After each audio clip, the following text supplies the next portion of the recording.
उज़्मा का मुश्तरका उम्मीदवार जो है उसको नामज़द किया गया और इसके ऊपर तमाम लोग मुत्तफ़िक़ा तौर पे उन्होंने नामज़द किया है। पूरी कंसल्टेशन के बाद तो पाकिस्तान मुस्लिम लीग नून की तरफ से जो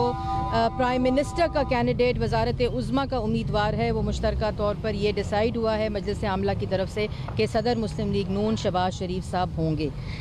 इसके बाद जो इम्पॉर्टेंट एक और अनाउंसमेंट है वो है कि 8 अगस्त को इंशाअल्लाह इस्लामाबाद में इलेक्शन कमीशन ऑफ पाकिस्तान के बाहर धांधली के ख़िलाफ़ जो तारीख़ी धांधली जो वोट की चोरी हुई है, जो मैंडेट चोरी किया गया है और उसमें इलेक्शन कमीशन की जो कोताहियाँ हैं, इलेक्शन कमीशन का जो इनकॉम्पिटेंस और इनकैपेसिटी सामने आई है, वो जो मैंने 4-5 गुजारिशात पहले भी की थी, इजलास में भी वो डिस्कस हुई कि जो फॉर्म 45 है वो आज तक भी अपने उम्मीदवारों को नहीं मिला और जहां मिले भी उसमें कसीर तादाद कच्ची पर्चियों के ऊपर फॉर्म 45 का इजरा किया गया। तमाम पोलिंग जो थे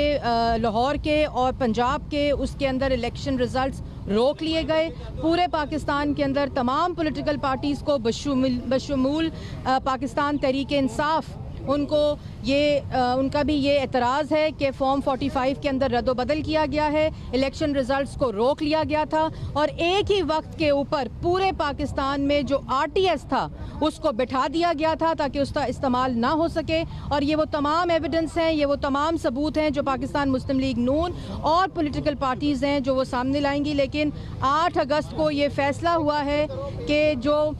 Pakistan alliance for free and fair election है उसके तहत जो एहतजाजी मुजाहरा होगा इलेक्शन कमीशन के बाहर, उसमें पाकिस्तान मुस्लिम लीग नून के तमाम टिकट होल्डर्स पूरे पाकिस्तान से जो टिकट होल्डर्स हैं वो उसमें शामिल होंगे और इलेक्शन कमीशन के बाहर ये तमाम पॉलिटिकल पार्टीज़ जो Pakistan alliance for free and fair elections हैं उनके साथ मिलकर पाकिस्तान मुस्लिम लीग नून इसमें भरपूर हिस्सा लेगी और तमाम पॉलिटिकल जो टिकट होल्डर्स हैं वो पूरे पाकिस्तान से उसमें